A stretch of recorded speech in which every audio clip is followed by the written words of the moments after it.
Welcome to the Focus on Why podcast. I'm Amy Rowlinson and I ask my guests one simple question. Why? Focusing on the importance of why, I share with you the relatable, uplifting and inspiring conversations I have with people from all walks of life. This podcast will encourage you to focus on your why to enable and empower you to achieve the success you desire. Have a purpose, have a plan, focus on why. Before we start, I would like to draw your attention to what I can offer you as a master coach. I can help you to focus on your why with clarity, uniting your passion with your purpose with a plan to create the life you truly desire. Book a free 20-minute coaching call right now via calendly.com/Amy Rowlinson/call, and we can take it from there.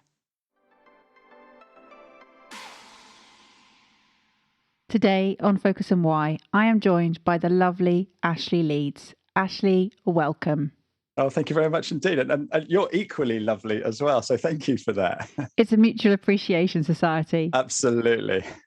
So where are you joining me from today?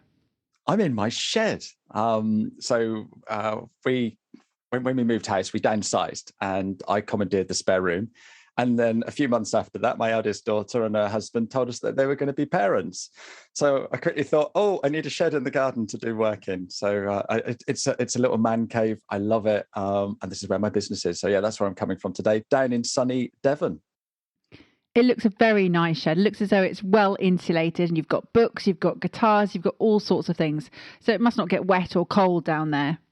I call it a shed. I think some people would call it an executive office or whatever, but yeah, I call it a shed. So but it suits. It's all good. It looks fantastic. So for those who can't see, it looks really nicely kitted out. And you do have some guitars hanging on the wall behind you. Tell us more, Ashley.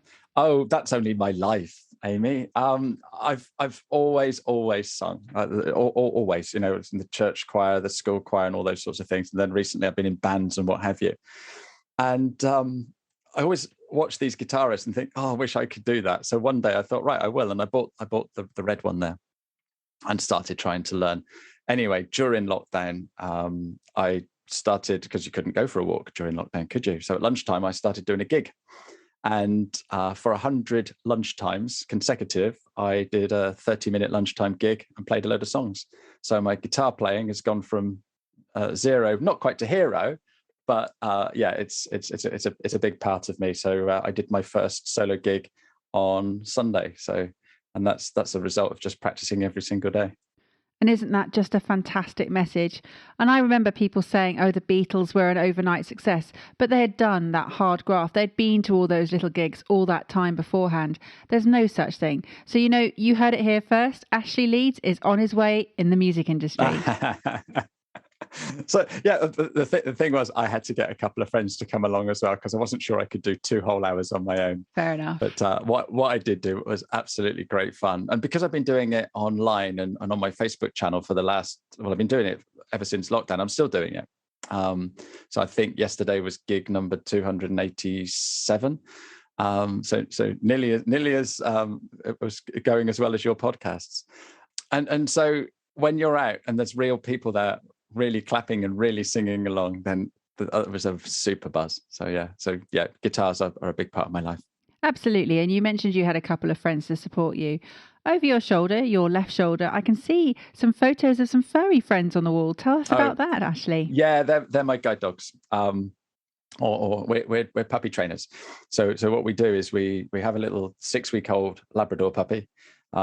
He comes and lives with us for the best part of 18 months. And during that 18 months, we get them ready for training with guide dogs. So we don't do any training. We do some sort of training, but we socialize them. We take them into shops. We take them into supermarkets. We take them to cafes and pubs. It's a really hard job. And it's just getting them ready. So a bit like yourself, you get your kids ready for university. So we give them the skills for life, basically, and then they go and do that. So it's amazing. It's an amazing thing. In fact, tomorrow, guide dogs are coming down to do some filming with us, because we're going to feature in a documentary that they're making. They're making a documentary about how COVID has affected the whole charity. And sadly, our current pup, Merlin, he's been withdrawn. So he's going to be a pet for somebody rather than a guide dog or a buddy dog. So which is really sad, but it's very difficult for dogs during COVID. It's not just us that suffered. It's all our furry friends as well. Yeah, they really did. My mum also got a puppy during lockdown and lots of issues with socialization. Beautiful puppy and lovely dog, but you can just tell that there would have been some things that wouldn't have happened had she been able to get out and about. Yeah, definitely. So yeah, so it's a lovely thing to do, and it's an honor to be part of the program, and we thoroughly enjoy that. So yeah, that's why I do what I do. Wow, we finished the podcast. That's it. We now know why you do what you it's do. Easy, isn't it? Tell me, Ashley, what is it you're doing at the moment other than looking after fantastic puppies and doing all your wonderful gigs?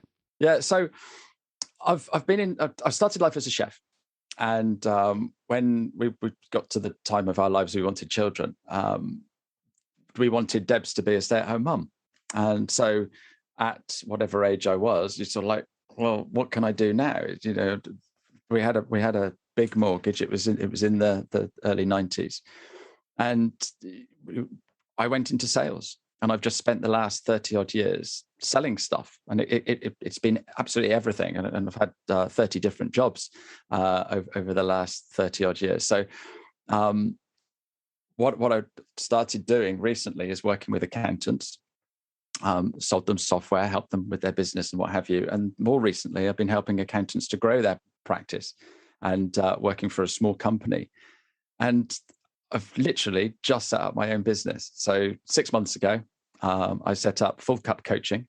And so my intention is to work with accountants again and start helping accountants to be where they want to be. So it's not all about the pounds, shillings, and pence. It's more about the mindset. It's more about helping them to see other things. And with all my experiences that I've had and all of my stories, I can help people to overcome anything and just go for it.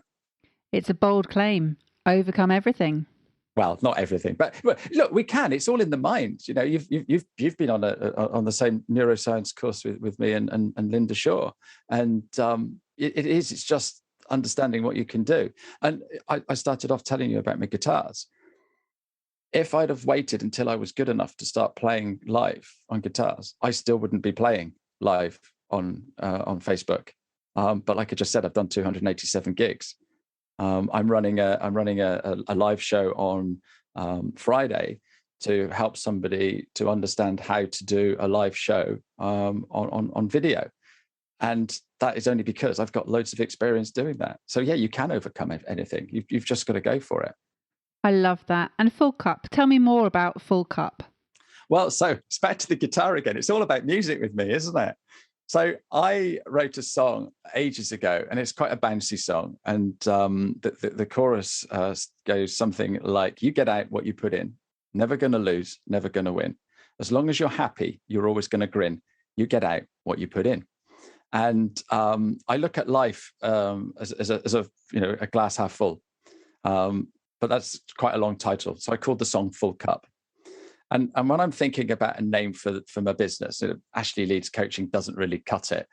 And I was thinking, well, how do I see things? How should people see things? And I want people to be full cup people. I want them to see a glass half full. And so I come up with Full Cup, and then I've already got a jingle. So it had to be Full Cup. And my strap line is, you get out what you put in. And that really is what you make your life, don't you? Yeah. Are we going to get to hear this song? Can we hear it here? Really? Are you serious? Yeah, go on. Well, we could do if you wanted to. I'd love to. Go on. It's a whole part of the show, isn't it? Right. Well, this is a first for your podcast, isn't it? I think it is. I've had some people sing but not play. Right. Okay. You did ask for this. This is totally unprepared as well. Yeah, you can tune it and we can edit it out. I think it'll all work, because then that makes it better, doesn't it? I'm only going to do the chorus. I'm not going to do the whole song. But there is a line where I sing, I get up every morning and I bounce around the bed. That is true. I do. Well, I would if I didn't want to wake anybody up.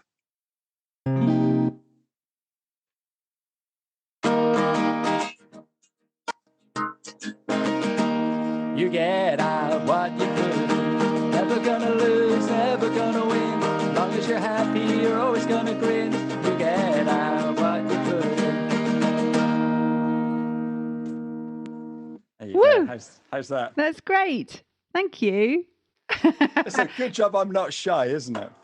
Do you know what? I just figured, what's the point of you talking about the whole purpose of your business, about how it's centered around a song, if we didn't get to hear it? No, fair enough. Fair enough. I'll give you a link for the proper version, and then you can listen to that in its full version. And I see your hashtag when you put it in. It always makes me laugh because when you see hashtag, it's my Russian, isn't it? Yeah. You get that last bit and it says Putin, and I'm like, there we go. Yeah, and so even capitalizing it still looks like a Russian president. Yeah, you can't avoid that. No worries. So, Ashley, where are you taking this? You mentioned it's all in the mind, that the neuroscience course that we did opened up to the awareness to what the possibilities are and what the capabilities are. So what is on the agenda for what you're going to achieve here? So I've literally just come out of an anti-compete. So I haven't been able to do what I was planning to do for the last 6 months. Okay. And when I first found that out, I'm not naive, and I know that I couldn't approach existing customers and things like that, and there were certain things I couldn't do, but there were certain things that it became harder, and rather than try and fight it or try and work my way around it or go down the legal route or anything like that, I just thought, well, let's pivot. And I know nobody likes that word, but let's do something different. And so for the last 6 months, I've been having a ball. I've had no restrictions. I want to work with accountants, and I want to help them get to where they want to be. That's what I want to do. But for the last 6 months, I've had to reinvent myself, and so I've become a LinkedIn expert. And I've been asked to go on different programs, webinars, stuff like that to help people with their LinkedIn, because I've just gone off on a tangent. And so for the last 6 months, I really know my way around LinkedIn. I've set up a daily habit workshop, which you've been on, and getting people to love this incredible platform. And while doing that, I've made loads of amazing friends, and I've grown my network, but I've grown my confidence. I now do a live show every Tuesday lunchtime, where I go on LinkedIn and just talk to people and have guests on, and all of that I wouldn't have done if I'd have come straight out of my old job and done exactly what I was doing. And so that's opened up so many other doors for me. So I'm not sure where the next 6 months is going to take me, but I know it's going to be fun. And I know that it's not going to be difficult, because nothing that I've done during this last 6 months has been difficult. Some of it might have been a bit daunting, and I might have had a few grey days, but I've surrounded myself with some amazing people that are at the end of a phone, at the end of a Zoom, at the end of a text, and I can just, pop in, have a chat with them, and everything's fine again. Because even a coach needs a coach. Yeah, absolutely. Reinventing myself, or reinventing yourself, becoming the LinkedIn expert and having those daily habits. Were you a creature of habit before? Oh, definitely. Yeah, absolutely. So yeah, and this is what got me at lockdown. Is because every morning I get up and I go for a nice long walk, take the dog out. It's training, so I have to go. And then we actually didn't have a dog at the beginning of lockdown, which was even harder. So I had to abide by the law, by the rules. I normally go out at lunchtime as well and have a walk at lunchtime. And then in the afternoon, when I finished, I'd shut my laptop down and I go out and have another walk. I don't want to be one of these people that sit at the desk all day. I don't want to be one of these people that doesn't ever chill. And so it's great therapy for me. I get to walk with all these amazing people because I listen to all these amazing podcasts. So it's wonderful. So it's a learning thing as well. I live by the coast, so it's beautiful. But yeah, lockdown came. I had to invent some new habits, and so one of those habits was my music, and because I was doing a gig every single day, I had to learn new songs. So my repertoire has grown, but I created new habits. So I now do yoga every morning, and things like that. So habits are very important because that's how we work. What I'm trying to do is make sure they're all good habits and not bad habits. Yeah, I love that. And you mentioned that you downsized, that you exited a different world to where you are now, down by the coast. What were the challenges that you faced there? Oh, there wasn't any challenges at all. It's you get to a time in your life and you sort of like think, oh, I've got this whacking great big job with a whacking great big mortgage and a whacking great big house with whacking loads of pressure. And you sort of like think, what am I doing? Why do we need all of this? And my eldest daughter went to uni, donkeys years ago, she's married and she lives away, so she's never coming back. And the youngest one is on her is literally a few months away from going. And we thought, well, we don't need such a big house. And as soon as we realized all of that, I didn't have to work for the man anymore. I didn't have to do that job that I hated. And then I didn't have to worry about the cost of the mortgage and stuff like that. And it just totally changed my attitude to everything that I do. And work is no longer important. It's no longer the be all and end all. It's important, obviously, because I've still got bills to pay. There's no charities out there that are going to pay my council tax, my gas and electric, etc. But I don't have to be paying a huge mortgage. And it was that realization, making the mortgage a lot more affordable, that meant that we could, downsize and make do without. And what we made do without was an extra spare bedroom. What we made do without was a bigger garden, a bigger garage and things like that, which at the end of the day, we've got it all here, but now we're only 10-minute walk from the seafront. And that is worth everything. So no, there was no challenges. I think when we first moved in, you know how your mind plays tricks on you. And my wife had got it in her head that the upstairs of this house we've just moved into was like a third of the size of what we used to have. And the bedrooms were all teeny tiny. And so we were downstairs sorting out the kitchen, because it's got a lovely kitchen, and we were sorting that all out. And I said, "You're not been upstairs yet?" She said, I'm worried, because when I go out there, it'll be small. So anyway, she eventually plucked up the courage to go upstairs. And, oh, it's fine. It's huge.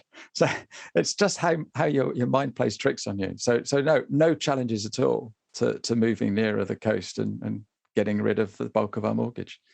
I love that. And I love that you downsize and you challenge yourself, asking, what am I doing? Why am I doing this? I mean, this is essentially what we're talking about here, the purpose. And you question that and realize it doesn't have to be like that. Is that the first time you actually questioned why you were doing what you were doing? Definitely not. No. I was working for a bank. I went through a period of my career where I had a couple of really good jobs, and then I made a couple of bad decisions and went to work for the wrong people. And then I ended up going back to somewhere else, and that never worked. And so my CV looked a bit scraggly. So I ended up going to work for a bank. And it just wasn't the job. It wasn't me.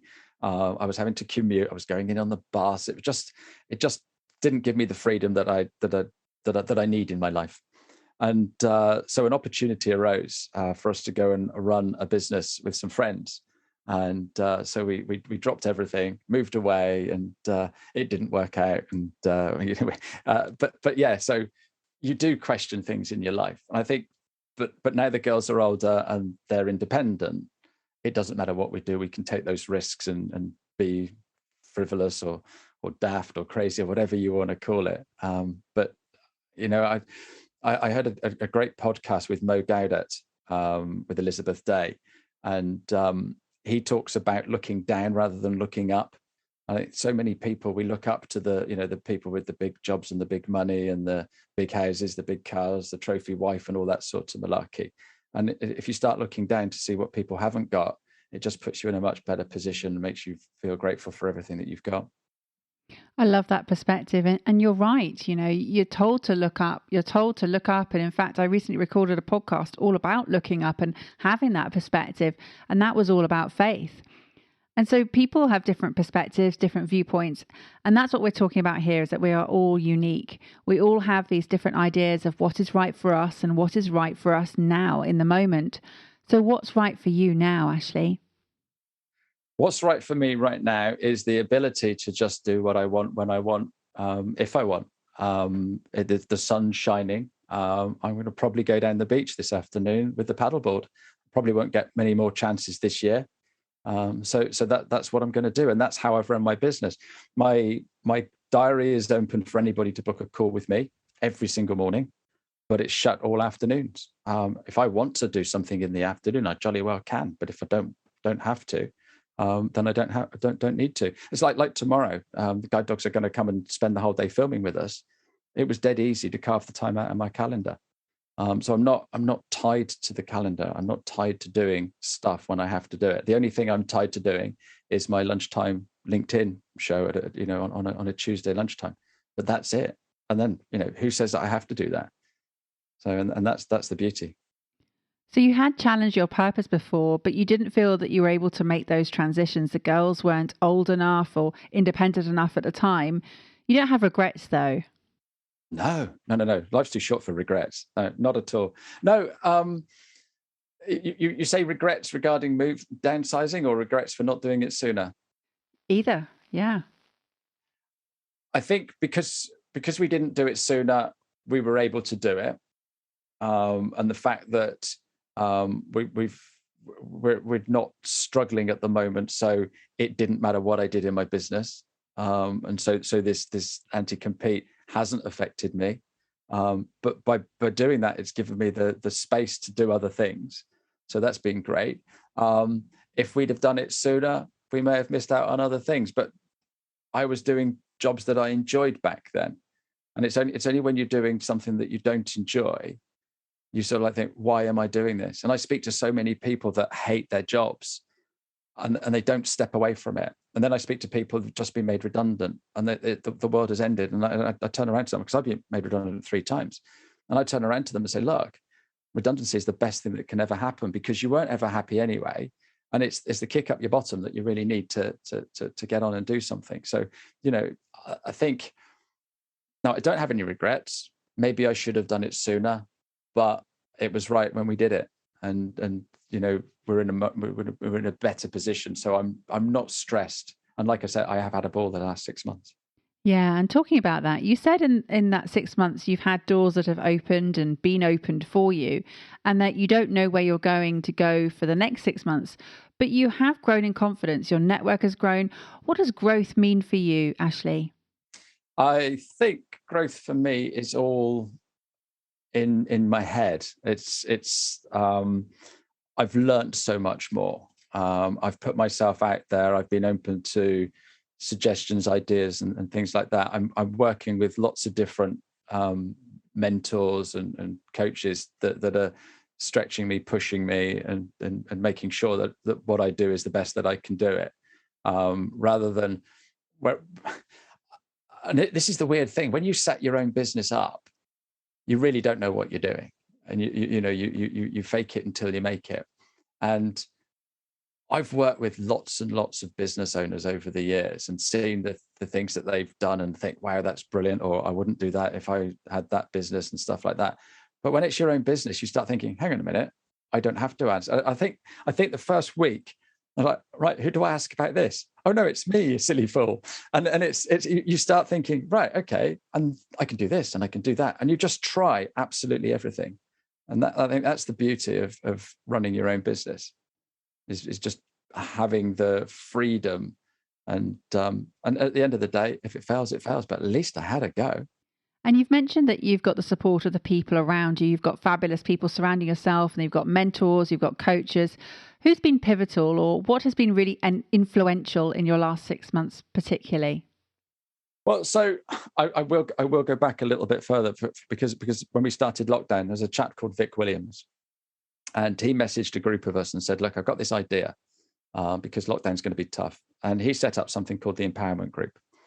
And very early on, I became heavily involved with it as well. And so there was 3 of us. There was myself, Rachel, and Vic were involved in making it work. Vic was the driving force. He was the guy that came in every morning and gave us a little bit of a motivational speech. I was the fun guy, so I was responsible for Friday. So I did all the silly things on a Friday. But basically, it was a load of local people, mainly business owners, joining up every morning during lockdown to just chat, to share the trials and troubles and goodness knows what else. And I shared a couple of emotional stories that I've been through to try and share with people that, lockdown isn't that bad, because we've all been through, and that encouraged other people to come and share their stories. So pivotal was Vic, and all the members of that group, because they all proved to me that we can do anything. So being part of that group gave me the confidence to actually just go out on my own, because it was never my intention. I was always quite happy, doing good work for people and then getting paid for it. And then throughout that, my mentor is a chap called Richard Carpenter. So I meet with him every single week, and he's just so excited that I'm out of my anti-compete, because all the plans and things that I've got going now. So he's been a constant for me. Obviously, my wife has been a constant for me. So I've got to give a shout out to Debbie, because she just turned around and said, "Look, just go and do it." Nothing's ever been an issue. When the laptop died and we needed a load of money for a new computer, it wasn't get the cheapest one. It was like, if you need a MacBook Pro, then that's what you need. And it's all those sorts of things. And there's lots of different people that pop in and pop out and just help me on my journey. And I think because of all the things that we did with the empowerment group, thanks to Vic, lots of people are invested in everybody doing well. So you just ask and someone will come up, or you put something out on LinkedIn and serendipity will find you. Indeed it does, and it's a fascinating journey and a ripple effect that is caused by serendipitous moments for sure. The confidence to go out alone, the confidence to know that you can do anything. What's changed for you to have that now, and what was the moment, or was it a series of moments? So that all goes back to June last year, so on Father's Day. And it's a really, really long story, so I'll give you the very abridged version. But my dear friend Will Vine, he's half of my group, Vine and Dandy. He phoned me to say that his daughter was in hospital with cancer, and she's absolutely fine now. So there's a spoiler there. But all through lockdown, I was on the journey with Lily, his daughter, and his family, and what have you. And so, come the beginning of this year, we put on an open mic, to raise a virtual open mic, to raise some money for Lily. We called it Lily's Live Lounge, and they got an awful lot of support from Young Lives versus Cancer, the cancer charity. So they were staying in a hostel up near the hospital for all the chemo, and we've raised an incredible amount of money, and people were saying, "Oh, how have you done this, Ash? That's amazing. You've done this, and what have you done? That's crazy." And all the things that I did. It was over 24 hours, and my initial plan was to raise $2,500, because if you've got 24 hours, you get 24 musicians. You each do an hour, and we'd try and get £100 for each hour, and that was the plan. The charity, it cost the charity £33 a night to stay in this hostel. And so we figured maybe we could go for 6 months, which was £6,022. And so we did it over 24 hours. I decided that we'd have 15-minute slots. So I needed to find 96 musicians to play over 24 hours. And we eventually got 77. We went for 24 hours. We ended just before we started the event. And this was, bearing in mind, it was only 3 weeks after I'd suggested we do this. And we did it to coincide with a year of me doing open mics and the end of Lily's treatment. So we got the 77 musicians involved. We went for 24 hours. And just before we started, we got to nearly £6,000. And Steph, who works for Young Lives versus Cancer, phoned me. She said, "Ash, you're pretty close to hitting your target. I think you ought to increase it." And I said, "Well, I was having the same thought." And she said, "Well, why don't you push it up to 10? And I said, "No, let's go for 12 months, which is £12,044. So we went for that. And so when we finished on the Friday evening at 4:00, we'd got to just over £8,000. And then BBC got involved. And so we were on the local BBC News.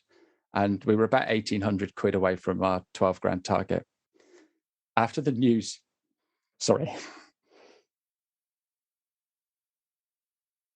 after the news, we had a donation of £1,800 right at the very end. And so that's when we hit our 12 grand. And then, so since then, and with the tax back and all of that you get, we've actually Gift raised aid. it. Gift aid. We've nearly raised 16 grand. Amazing.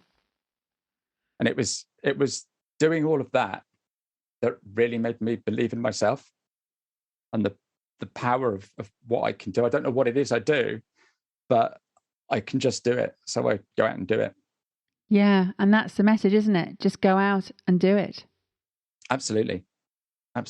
Just if I had a message from, so I've been doing this open mic for 12 months. So every Thursday night we jump on a Zoom and we all play a song and we all catch up with each other and then we go off on our way. And throughout lockdown, nobody's been able to do any music. And so this charity thing just blew up. It was just incredible. I had people from all over the world getting involved.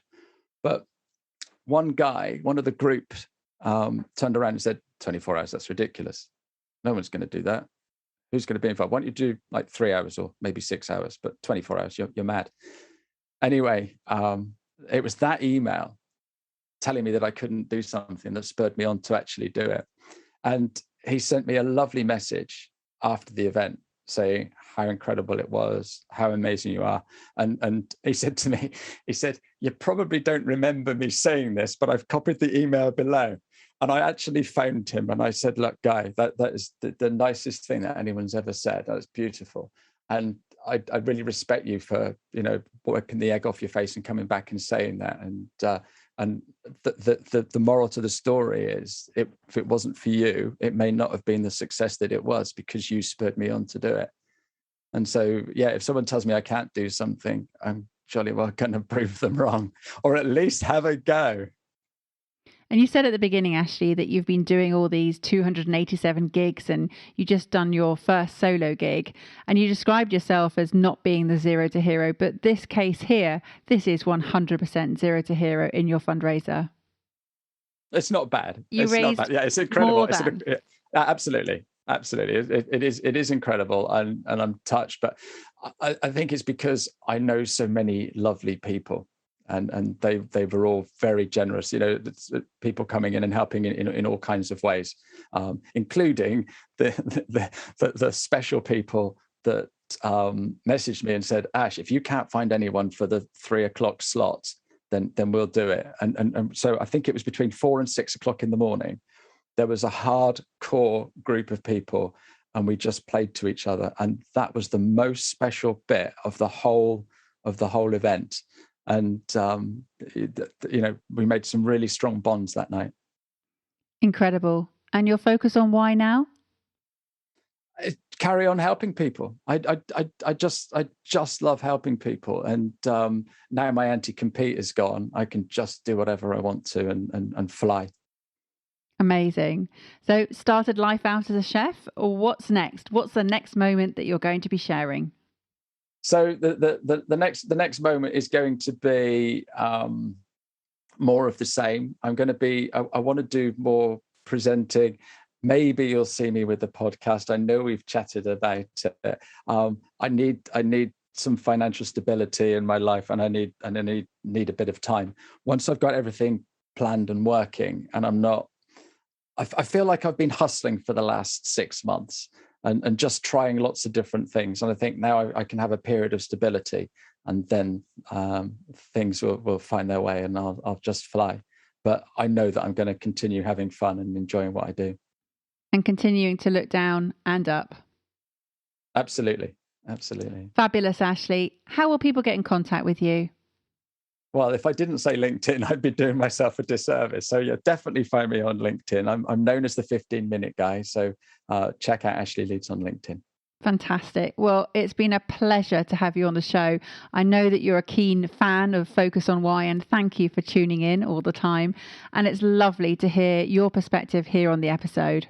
Oh, no, thank you very much for having me. It's brilliant. Absolutely brilliant. So thank you. And I like the fact that one day you're going to be walking along that coast, listening to your own voice back at yourself. Yeah, that will be weird.